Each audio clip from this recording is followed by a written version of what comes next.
Hello everyone, hello teachers, and hello students. How are you there? Okay, I'm here again. We will continue our topic na hindi natin natapos last week. So here it is. Okay class, our topic for today is all about the farm tools and equipment for growing vegetable crops.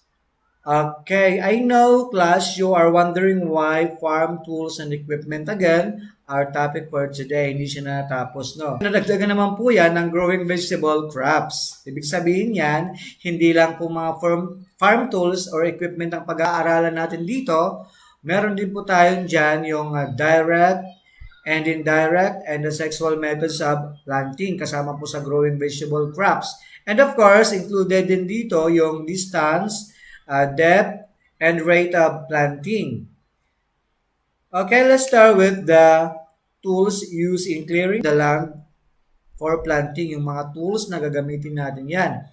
Ibig sabihin yan, yan po yung mga tools na gagamitin natin pang linis sa ating farm or backyard garden. So the first one, we have to start with bolo. So what is the use of bolo, class? Okay, bolo is the use for cutting grass and uprooting weeds. So, kapag may mga matataas na po tayong grasses sa ating garden or farm, we have to use that implements to cut that tall grasses. And then the second one is axe. So, class, what is the use of axe? Axe is used to cut trees and shrubs. So, yan po ginagamit natin pamputol sa mga puno. Kasi matibay po yan, medyo thick yung ano natin dyan, yung ito. This one, medyo thick yan. And then this one is matulis po yan. And then medyo heavy po ito. So next, we have also a pickaxe. So pinagkaibigan ng axe sa pickaxe, yung pickaxe po ay meron siyang long handle. And then, mas mahaba yung dito niya kaysa dun sa axe. Mas matulis po yun dito. So it is used to break up soil crust, cultivate, and uproot root stocks. Ito yung ginagamit sa mga root stocks. This one. Pinabaliktad lang siya upside down. Next, we have also sickle. So what is the use of sickle? So ito po ay ginagamit sa mga nag-harvest po ng palay. Karamihan po yan po talagang ginagamit. Used to cut talahib, kugon, and weeds. So yan ang ginagamit natin. So next, tools used for digging and pulverizing in hard soil. Kung kanina, tools for clearing, ngayon naman, tools for digging. Let's start with the crowbar. What is the use of crowbar?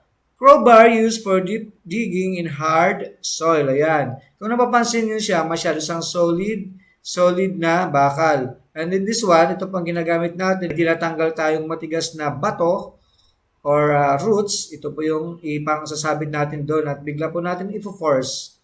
So, ito naman pang handle or pwede natin siyang baliktarin. Next, we have heavy hoe. Bakit siya tinawag na heavy hoe? Kasi mabigat po siya, right? Okay, this is used in pulverizing the soil. So yan ang ginagamit. Ito po yung pinaka-kamay ng hoe na to. Ito ang ginagamit pang pulverize ng soil. Next, we have also a shovel. So what is the use of shovel? So karamihan talaga ito, makikita nyo sa mga construction. Gamit nila pang mix ng cement, sand, and mga maliliit na mga bato. It is used for shoveling loose materials, removing trash, and moving soil from one place to another. So, hindi lang din pala siya ginagamit sa mga pag-mix, ginagamit din po sa removing the trash. Next, we have different kinds of spades. So, if you notice, there are different sizes and style of spade, right? So, may maliit. This one is, ang handle niya is different from this one. It is used for digging and breaking soil and for removing trash or soil in the canal. So, hindi siya nagkakalayo doon sa shovel. Alright? Now, let's move on to the spade fork. Kanina meron tayong spade, ngayon may spade fork. Kung napapansin nyo, para siyang fork talaga, pero meron siyang handle dito. What is the use of spade fork? Spade fork, it is used to weed and cultivate the soil around the base of bigger plants. Kasi itong ginagamit po natin sa pang-cultivate. Okay? Matatanggal talaga ito hanggang roots ng pinakamalaking weeds. Ito yun. Next, tools and equipment for cultivating the soil and for scrapping the soil. Yung una, tools for clearing. Then the second one is tools for digging. Ngayon naman, tools and equipment for cultivating the soil and for scrapping the grass. So let's start with the hand fork. It is used for cultivating and weeding for backyard gardening. Yan, itong ginagamit ng manually. Hindi siya mahirap gamitin. Yung spade fork kanina, apat yung ganito. Ito naman, 3-pointed lang siya meron. And then, kung meron tayo kanyang spade, meron tayong trowel. Yung trowel naman, maliit lang siya. It is used for loosening soil around the plant and applying fertilizer or manure in the soil. It is easy for us to transfer planting. Ito rin po, ma-easy lang din po siya. Next, we have also the rake. It's rake class. It's not trowel, no. If you notice, this one, para siyang fork, pero mas marami siya and then mas shorter siya than spade fork. So, class, hindi siya trowel, rake. What is the use of rake? Rake is used for cleaning the ground and leveling the soil. Ayan, ginagamit siya sa pag-leveling ng soil din natin. So, ginagamit din siya sa pag nagki-clean tayo ng mga damo-damo or mga laglag na dahon from the trees. Alright, next, let's move on to the tools used for transplanting seedlings or vegetables. So, transplanting na po tayo. Ay yung mga tools na ginagamit for transplanting. So, this is the transplanting trowel. Kung napapansin nyo, mas matulis ito, pointed than the normal trowel. So, ito rin po ay isang hand tools. It is used for cleaning the ground and leveling the topsoil. Next, equipment used for measuring. Yan. Sa pagtatanim class, hindi lang po mga hand tools meron tayo, yung mga hukay, meron din po tayong pang measuring. Okay, what is the use of measuring tools? So, meter stick. Meter stick used to measure the appropriate depth of planting seeds. So, ayan. So, bago po tayo mag-planting, kailangan meron tayong naka-prepare na meter stick. Okay. Alright, we have also a cord or string. So what is the use of cord or string? It is used to measure and mark the distance of which seeds should be planted. If you notice class, kung sa mga gumagawa ng building or bahay, meron tayong ginagamit na string na kapag pinitik mo yon, nagkakaroon ng mark na kulay black. Same as here sa planting natin. Kung gaano kalayo yung pagtatanim natin ng or mag-sowing ng seeds. Next, equipment for watering plants. Ito, madali lang to. Let's start with the water hose. So, alam ko naman, sa bahay natin, meron tayong mga water hose. What is the use of that? It is used to water plants in bigger area and far from the source of water. Mahaba ito, di ba? Kahit po maiikot natin ang buong bahay, basta mahaba yung hose, didiligan natin ang buong plants. Next, we have also a water pail. So ito yung traditional water pail. It is used for to bring water to the row of garden plants. Kung wala kayong hose, itong ginagamit natin na water pail. Okay, sa ngayon mga timba-timba na yan na plastic, marami na yan. Okay, next we have also a sprinkler. Ito na yung develop na. So meron tayong sprinkler. So, sprinkler, it is used to water seedlings in the seed bags. Iyan, i-on mo lang yan, iwanan mo, kusa na siyang mag-watering sa lahat ng plant dito. Ayan, umiikot-ikot po yan. Alright, next, we have equipment used for loading and transporting garden materials. Let's start with the wheelbarrow. So, what is the use of wheelbarrow? Wheelbarrow, it is used for hauling trash, manure, fertilizer, and harvested crops. Ayan, ginagamit natin yan kung meron tayong mga trash na tatapon para tayo mahirapan magdala o magbuhat. Ipopos lang natin yan kasi meron siyang wheel. Kaya tinawag siya na wheel barrow. Wheel barrow. Ayan. It also used for manure kung halimbawa meron tayong kinukuhang mga pataba sa lupa like yung mga dumi ng hayop. Yun, dito natin nilalagay para hindi tayo madumihan. Fertilizer then para avoid irritate for our skin. So ilalagay lang din natin dyan. At kung mag-harvest tayo ng crops, gamit na gamit po. Very useful po yung wheelbarrow. Next, we have also here a wooden box. What is the use of wooden box? It is used for hauling seedlings or whole seedlings for transplanting. Ayan. Kung halimbawa, magsusowing po tayo ng mga plants, dito po natin siya ilagay. Kung magsowing muna tayo dito ng seeds, pag lumakalaki na siya, pwede na po natin silang i-transfer sa farm natin. Okay, next, miscellaneous tools and equipment. What is the miscellaneous tools?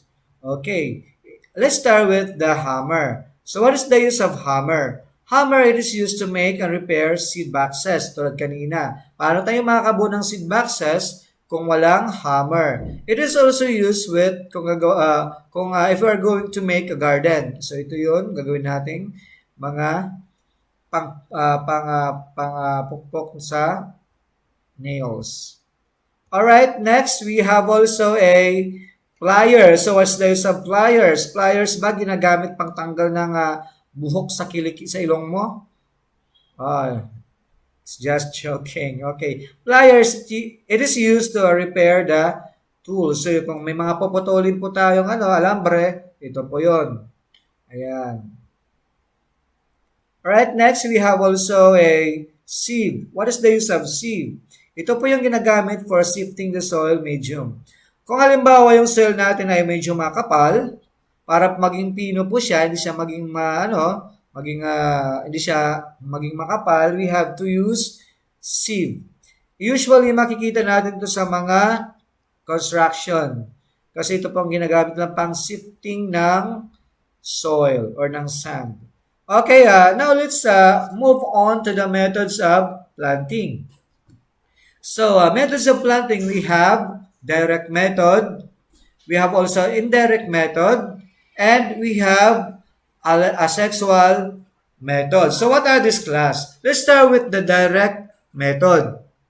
Direct method, seeds are planted directly into the field or plots where they will grow up to the time for harvesting. So, dito class, the vegetable seeds such as okra, squash, beans, patola, or what else, ampalaya, cucumber, sayote, and radish are examples of this method.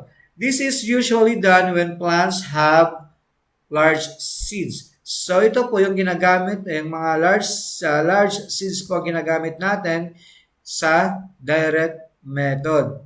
Next, we have indirect or transplanting method. So, what is this class? Indirect method consists of planting the seed first in seed holes or seed boxes to produce seedlings which are then transplanted into the garden plots or field. They are transplanted when the seedlings have grown 3 or more leaves. For example, class, kung halimbawa yung tinanim mo or nagtanim ka dito, 3 yan or 4 na dikit-dikit, what are you going to do? Tanggalin mo yung 2 doon at ilipat mo. Ang tawag po doon ay transplanting method. Next, we have a sexual method.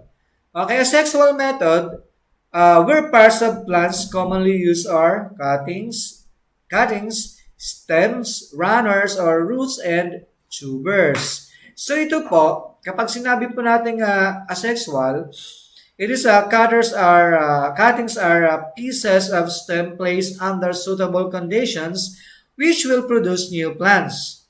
Runners or suckers are clipped off from parent plants and then planted to the prepared field or garden before they get dry. So the bulb portions of the plant is used as food. Yung mga bulb portion po ng ginagamit po natin siyang pangkain. And then also garlic onion, gabi, ginger, and potatoes are planted this way. So yung mga ganun na binanggit ko, yung po yung asexual method of planting. Next is the distance, depth, and rate of planting. So class, the spaces between the plants depend on the height and breadth when they grow to maturity or maturity. Plants which grow taller but slimmer may be planted closer to each other kung halimbawa talagang dikit-dikit, payat talaga yung plants mo. That plants that grow shorter but spread wider should be given more space in between. There are advantages of observing distance, depth, and rate of planting. So we have distance, depth, rate of planting. What are these class? Let's start with the distance. Okay, what is distance? Distance is important to provide seeds a proper distance or spacing in order to have a normal development during its growth stage. So class, the size of the plants at maturity should be considered in determining the space needed. Tall and slim plants can be replaced closer. If they are spread wider, they should be given wider space. So that is the distance. Now let's move on to the depth. What is depth? Depth in planting seeds depends on the size of seeds, the soil, and the seasons of planting. Bigger seeds are planted deeper in sandy soil and not too deep in clay soil, while smaller seeds may be planted in the shallow soil. During wet seasons, shallow planting is advisable kasi nga ano siya tagulan or mamasa-masa po yung soil niya. During dry seasons, the seeds should be planted deeply because the heat of the sun is so intense. Kasi kung mababaw lang ang tanim mo class, ang mangyayari doon, possible na maluto yung kanyang roots, mamamatay siya dahil sobrang init ng sun. Okay, let's proceed to the rate of planting. Rate of planting, it is the number of seeds sown per hill or mound. If the seeds sown in a row are too thick, the gardener can transfer the plants to another hill. Alright, this is the list of vegetables that should be provided appropriate spaces between plants and depth and rate or the number per hill. So let's start with the vegetables. We have here the onion. So the spaces in between of onion is 4 inches apart. And then ang lalim po niya is 1/2 centimeter. And then rate is 1. So isa lang dapat ang ano natin dyan. Then next, the cabbage. So yung cabbage, we have 24 inches apart. So yung ruler, yung pong gagamitin natin so yung ruler, yung pong gagamitin natin pang measure. So yung depth niya is 1/2 centimeter, same as here sa onion. And then, yung rate niya is 1. We have also the horn. Yung horn naman is 12 inches apart, same the depth of cabbage and onion, 1/2 centimeter, and then the rate is 2. Eggplant naman, yung eggplant we have spaces in between 24 inches apart and 1/2 or 1 centimeter, and 2 rate. Radish, we have 6 inches apart, hindi siya gaano malayo. 1.5 centimeter naman when it comes to the depth. And then 1 in rate. Tomato, and tomato is 24 inches apart. Pareho lang siya dito sa cabbage. But yung depth niya is 2 to 3 centimeter. And then rate is 1. The celery naman, meron siyang spaces in between 8 inches apart, yung mga spaces po niyan, ang layo po tawag dyan. And then yung depth is 1/2 centimeter, same dito sa onion, cabbage, and horn. And then the rate is 1. Sitaw, we have 12 inches apart, spaces in between, and then 1.5 centimeter, and then 2 to 3 rate.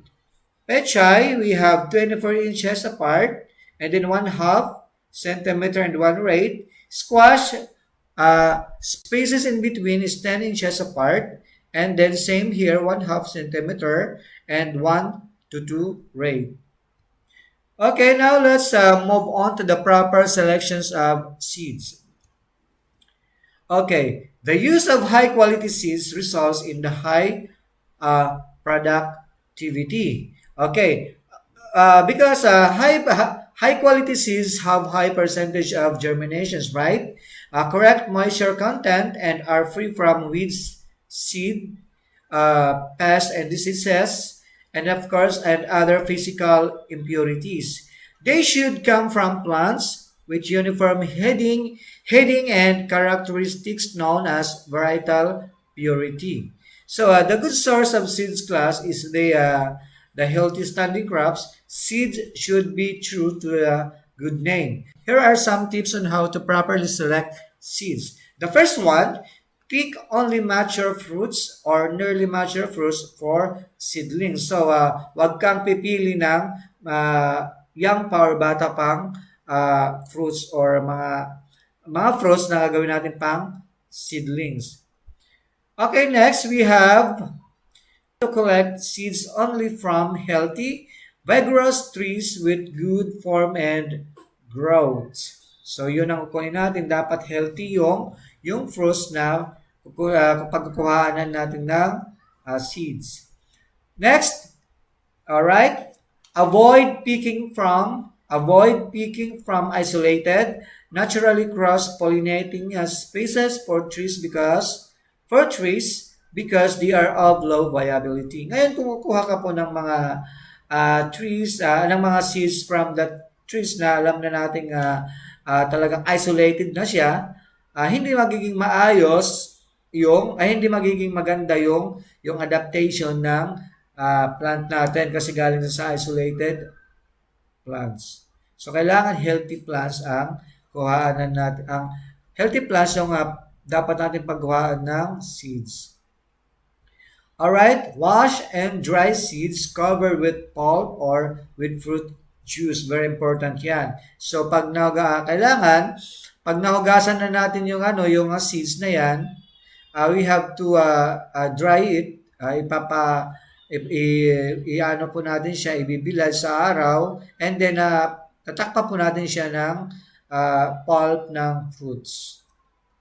Next, be sure the seed is free from damage or disease. Ayan.